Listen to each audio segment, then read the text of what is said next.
এই ভিডিওতে আমরা দেখব Siny Tools সফটওয়্যার ইউজ করে কিভাবে আপনি Siny VFD রান করবেন, প্যারামিটারগুলো ব্যাকআপ নেবেন।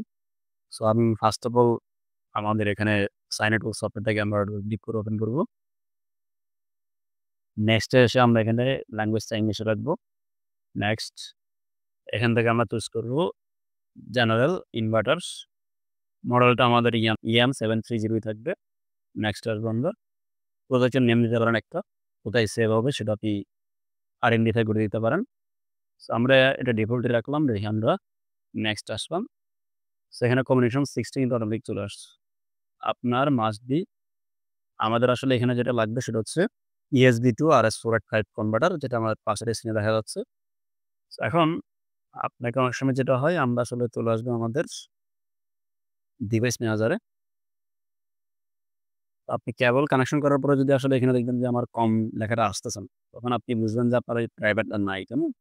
তো যেটা করতে হয়, কম্পিউটারে এখানে আসলে একটা মার্কিং উঠে থাকে, একটা সাংকেতিক চিহ্ন দিয়ে। আপনি জাস্ট ওটার উপরে ক্লিক করে রাইট বাটন প্রেস করে আপনি জাস্ট আপডেট ড্রাইভার দিলে উইন্ডোজে কিছু আপডেট চাবে, সেটা দিলে আপনি আসলে ড্রাইভারটা খুব ইজিলি ইনস্টল হয়ে যাবে। যে ইউএসবি সিরিয়াল পোর্ট, তখন এটা থাকতে হবে। সো আমরা যেহেতু আপডেট দিছি আমাদের আছে, আমরা 6 রাখবো। এখানে কোনো কিছু চেঞ্জ করবেন না আপনি, জাস্ট কনফার্মে দিবেন। আমাদের কমিউনিকেশন সাকসেসফুল। ওকে, এটা লোড হবে।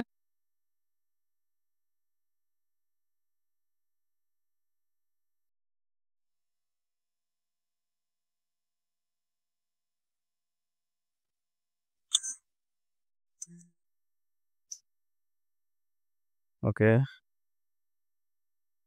সো আমাদের কানেকশন নরমাল। এখন আমরা যেটা করবো, আমরা প্যারা এডিট, প্যারামিটার এডিট, এখানে আমরা ক্লিক করব। ক্লিক করলে এখন এখানে আসলে আমি যদি এখান থেকে রিড দিই, তাহলে সে একটু লোড নেবে, মানে তার ভেতর কি প্যারামিটার আছে সেটা আমরা রিড করব। এখানে আমাদের এখন অপশন অফ কমন সোর্স কিন্তু 0। আর রিড করলে এখানে কি আসে আমি একটু দেখব।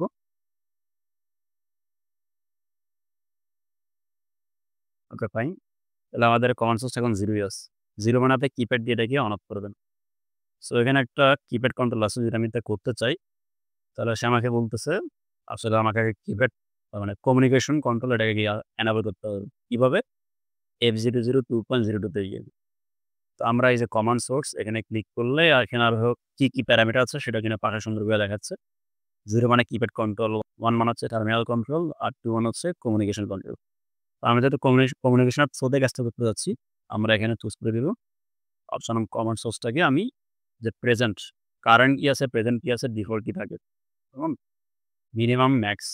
তো আমি এখানে ধরুন 2 করলাম। 2 করে যখন আমি এন্টার দিব, দেন আগে প্রেস করতে হবে এখান থেকে রাইট। এখন রাইট করব। এখন কিন্তু এটা আসলে কারেন্ট ভ্যালু 2 হয়ে গেছে, কেমন? সো আমি যদি এখন কন্ট্রোল প্যানেলটাতে ক্লিক করি, তাহলে এখানে আমার জব কলার ডিটেইলস আছে। সো আমি যদি এখন আমাদের সফটওয়্যার থেকে যদি আমি জব রান দিই, তাহলে দেখেন এটা কিন্তু জব পরোটা চালাচ্ছে। কত হার্টজ আমাদের? 5 হার্টজ, কেমন? তাহলে হার্টজ চেঞ্জ করতে চাই, তাহলে আমরা যেটা করব, আমরা ব্যাকে এসে আমাদের হার্টজ চেঞ্জের জন্য গ্রুপ হচ্ছে F15। এই যে আমাদের আ জব ফ্রিকোয়েন্সি, কেমন? এখানে আছে 5। আমি প্রেজেন্টে ক্লিক করব। ক্লিক করে আমি দিলাম 10। 10 লিখে আমি আবার পুনরায় এখান থেকে রাইট দিব।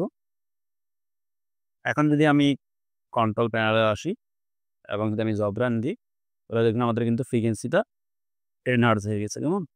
এখানে জব ফরওয়ার্ড বা রিভার্স করা যাবে। তো এখন এই যে আমরা চেঞ্জ করলাম কিছু প্যারামিটার, এটা আমরা করে রাখবো, কেমন? তাহলে আমরা যেটা করব, এখান থেকে আগে আমরা এই যে আমাদের কম্পেয়ার যে অপশনটা আছে, এখানে আমরা ক্লিক করব। ক্লিক করে এটাকে কমপ্লিট করব। এবং কমপ্লিট করার পরে আমরা এখান থেকে চলে আসবো এক্সপোর্টে। তো এক্সপোর্টে আসার পরে এখানে আমি কোথায় রাখবো, ধরুন আমি এটাকে ডেস্কটপে রাখলাম। এই ফাইলটা এক্সেল আকারে আমাদের সেভ হবে। কি নাম হবে সেটা আপনি নামটা দিয়ে দিবেন। আমি দিলাম ধরুন ত্রিপলি, সেভ দিলাম। যে এক্সপোর্টিং সাকসেসফুল। সো আমি যদি এখন ডেস্কটপে আসি, দেখুন আমাদের ত্রিপলি নামে একটা কিন্তু এক্সেল ফাইল জেনারেট হয়ে গেছে। আমরা এটাতে ডবল ক্লিক করে আ ওপেন করে আসলে দেখতে পারি যে আসলে কোথায় কি প্যারামিটার আমরা দিচ্ছি। হুম? অথবা আমরা যদি এটাকেই আবার সফটওয়্যারে আমি কি করতে চাই? ইম্পোর্ট করব সফটওয়্যার থেকে। তাহলে আমরা সফটওয়্যারটাকে ক্লোজ করি। ধরুন ক্লোজ করার পরে আমরা আবার কি করলাম? সফটওয়্যারটাকে আবার ওপেন করলাম। Yes, next. এটাকে আমরা general inverter EM370 next, next, confirm. ওকে।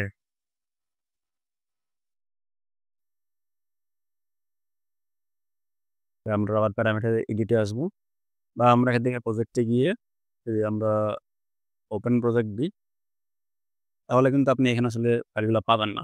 আপনাকে যেটা করতে হবে প্যারামিটার এডিটে আসতে হবে। দেন আমরা এগুলা প্রেজেন্টগুলা দেখাচ্ছে। আমি যদি এখান থেকে রিডার ক্লিক করলে আবার এটা পুনরায় কানেক্ট হয়ে যাবে, কেমন? কি প্যারামিটার বর্তমানে দেয়া আছে সেগুলো আসে শো করবে। হুম?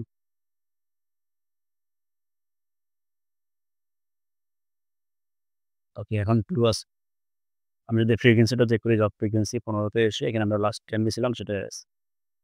এখন যদি আমি আমার এক্সেল ফাইল থেকেই আসলে লিপিতে ইনপুট করতে চাই তাহলে আমরা এখানে ইনপুটে ক্লিক করব। আগেরটাকে আমরা কমপ্লিট করে ফেলবো। দেন ইনপুটে আসবো। এসে আমরা ডেস্কটপে আসলে দেখুন এই ফাইলটা দেখা যাচ্ছে। এটাকে আমি জাস্ট ডবল ক্লিক করব। সো এটা মেবি আমার এক্সেলে ওপেন করা আছে এটার জন্য। এটা হচ্ছে পোস্ট করতে হবে। ইনপুটে আসবো আমরা। দেন ট্রিপলিতে চুজ করলে আমাদের ফাইলটা ডাউনলোড হবে। একটু লোড নিবে সে। যে ইম্পোর্ট সাকসেস। হুম? তো এরপর আপনি জাস্ট রাইট দিলে কিন্তু প্যারামিটারগুলো আবার সে নিয়ে নিবে। সো এভাবে আমরা আমাদের সাইন টুলসের সাহায্যে গেটবিট প্যারামিটার সেটআপ, প্যারামিটার ব্যাকআপ রাখা এবং ইনপুট করা এই কাজগুলো আমরা করতে পারবো। সকলকে অসংখ্য ধন্যবাদ। আসসালামু আলাইকুম।